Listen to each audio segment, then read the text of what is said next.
केंद्र है, लाखों निरीह जीवों की हत्या कर दी जाती है।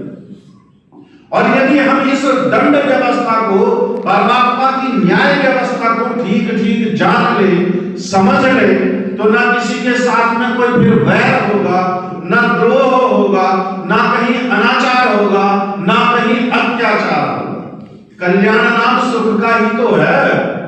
तो अब बताओ, संसार का सुख बढ़ेगा इससे या घटेगा?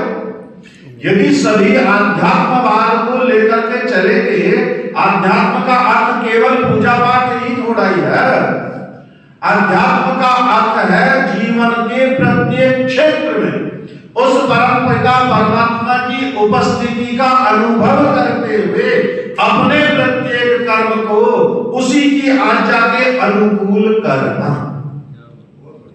और जब हम परमात्मा की आज्ञा के अनुकूल प्रत्येक कार्य करेंगे तो क्या हम किसी को कष्ट देंगे? क्या किसी के साथ में छल कपट करेंगे? क्या किसी से हम द्रोह करेंगे? क्या किसी से हम ईर्ष्या करेंगे? क्या किसी से कोई वैर भावना रखेंगे? तब ये भावना जो हम कहते हैं ना, वसुधैव कुटुंबकम, तब ये विश्व कल्याण तब संभव होगा जब ये सारा विश्व इस आध्यात्म के महत्व को समझ लेगा। गृणवंतो विश्वमार्यम, जो हमारा ध्येय है, उसका मूल भी तो यही है कि जब सारा ये विश्व आयत्त की भावना से ओतप्रोत हो जाएगा तो आगे होगा ही आध्यात्मिक है। महर्षि स्वामी दयानंद सरस्वती जी ने केवल पूजा पाठ या यज्ञ करना थोड़ा सिखाया था, जीवन का प्रत्येक क्षेत्र। और उस समय की तो परिस्थितियां देखो कैसी थी।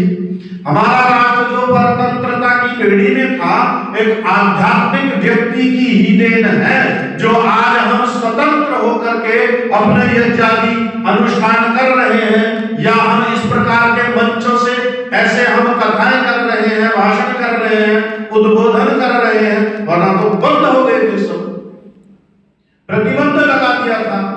और राजनीतिक व्यक्ति जितने भी थे वो सब उनकी पराधीनता में थे, राजा उनका यशगान कर रहे थे, और वह एक आध्यात्मिक ही व्यक्ति थे जिन्होंने इस राष्ट्र को स्वतंत्र कराया।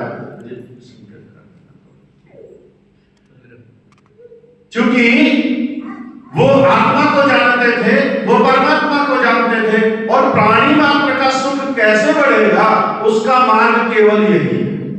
जब हम आत्मा को जानेंगे तो अपने जैसा मैं चाहता हूं अपने लिए, अभी मंच पर बुला